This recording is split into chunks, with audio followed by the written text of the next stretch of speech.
Hey there, Halloween fans. This is David Rains. I am bringing to you today my first short story podcast. Not my first short story, just the first one that I have made public in a podcast. I wrote this, I don't know exactly how long ago, wrote it on a whim.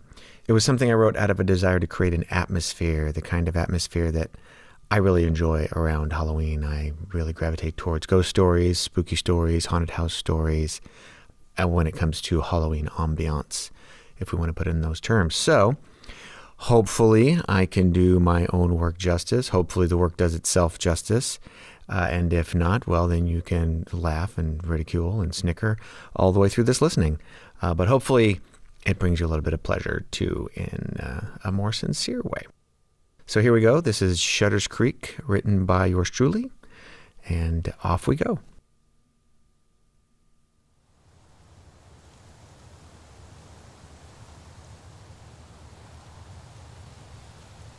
I thought I heard an infant cry on the wind.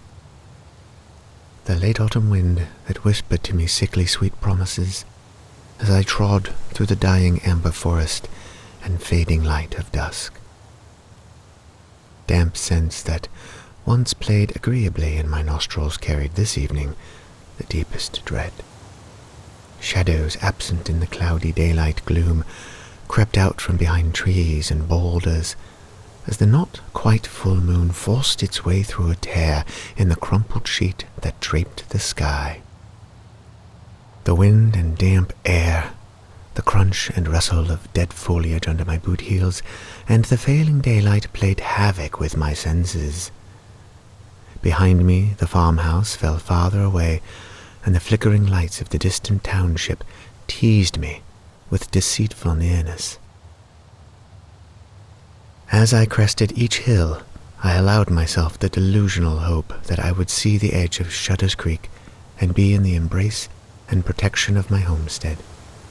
Yet each new rise served to swell my weary gloom, as was revealed another slope, another rise, another damned mountain to climb.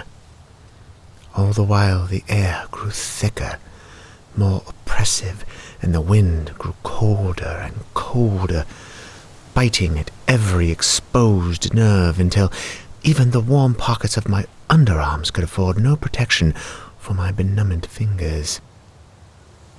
The dust kicked up from my boots between patches of duff and dry leaf fell heavily with the coming humidity.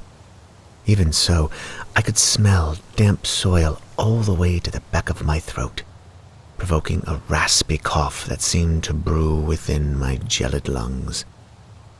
Soon I was hacking up grey sputum, so prodigiously that it might behind me leave trail markings more dependable than those upon which Hansel and Gretel so foolishly relied, were it not for the uncanny fact that the discharge disappeared upon the instant of passing my lips.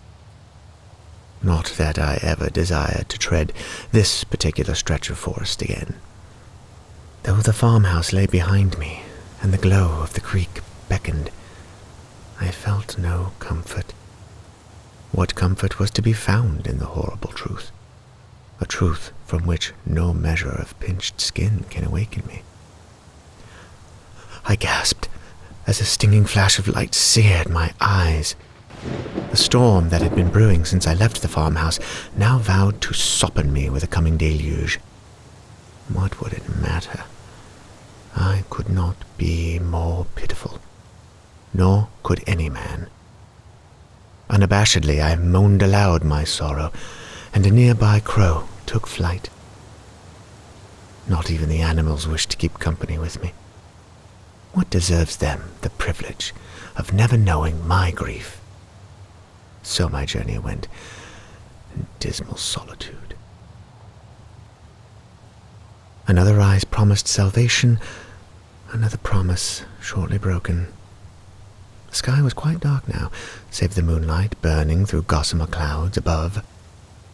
The rumbling earth heralded an approaching storm, and the first icy droplets of rainfall burned brutally upon my exposed cheeks. I had no hat, nor umbrella, and the muddy floor of the forest would surely add to my misery. Oh, if only these accursed trees would open themselves to the borders of the creek! How I longed for a warm hearth and hot stew! I thought back to the farmhouse, and again put it out of my mind, though I could not put it out of my heart. Oh, how brimful was my heart now, if more so in sorrow than joy, and the more sorrowful for knowing that joy was now dead for me. The soaking of my boots and head, and the freezing of my hands and face punctuated this truth. When the next rise revealed the blacksmith's workshop on the edge of the creek, my sorrow did not abate, for I knew even before I crossed the bridge into the township and past the lighted windows of the inn and the pub and the clerk's office that no one would acknowledge me. No one did. No one offered a coat or a pint or a hot cup of tea or a warm place by the fire. No one bade me good evening or tipped a hat.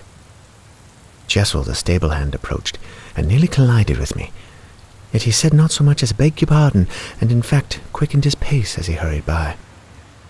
I drifted toward the pub, wherein offered warmth and laughter, jocularity and friendship, companionship, kinship, something to warm my spirit.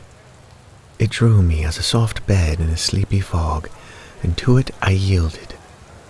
Upon opening the door, however, my disillusioned promise wilted. All eyes turned in my direction. All conversation stopped. All laughter ceased, and even the air, so full of joy but a moment before, seemed to rush out of the cabin, leaving a deathly dread in its wake. No one spoke as I looked for comfort in each anxious pair of eyes. No one bade me welcome.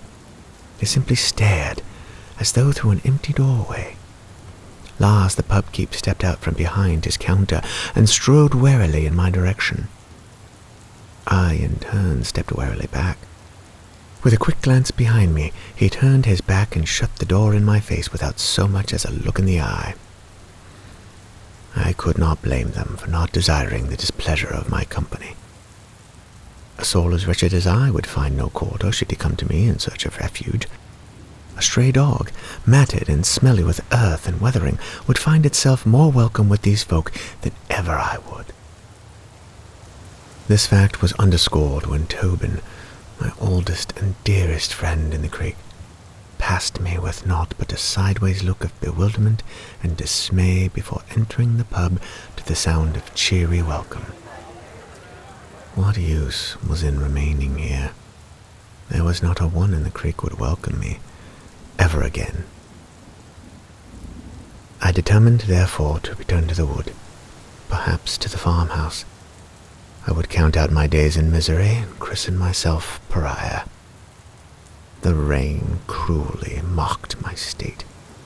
Thunder exploded in my heart, and a burst of lightning illuminated the wood.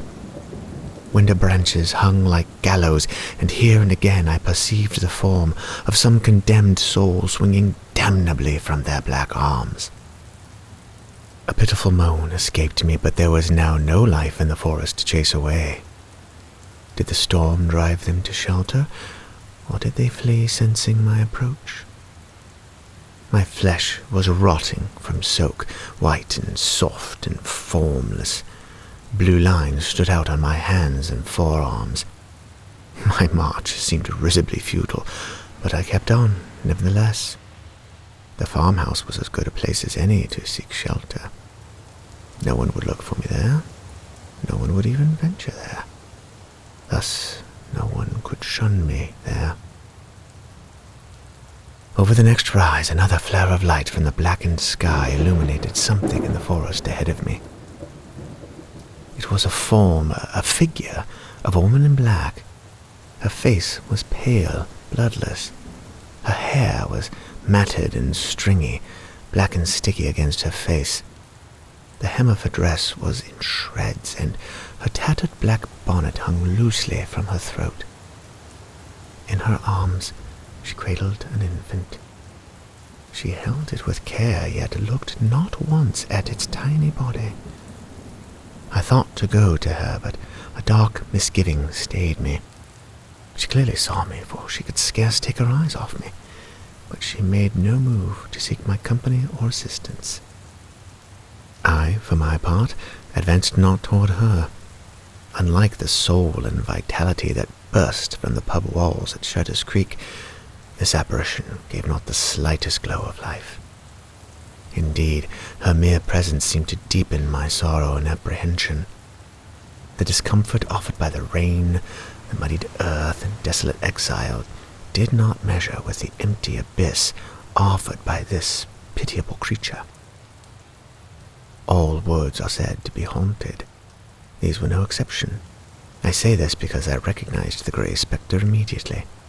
The landlord's black-eyed daughter, Bess, of the Creekside Inn, died giving bastard birth in the back room of the doctor's woodshed, where such shameful cases were always prescribed. Her newborn daughter was left in the wood with Bess's lifeless body for the elements to feast upon, and neither was seen, nor heard, nor spoken of again. Now the poor wretch stood before me with her daughter, they as much outcasts as I. Yet as much as I desired comfort and companionship, I did not desire theirs. Other than to look on in dismay, neither of us acknowledged the other. Presently she moved off over the crest of a hill, and I continued on my way. I may perhaps see her again, but I do not hope so. There is no solace to be found in the encounter, for not even the dead wish to keep company with the dead.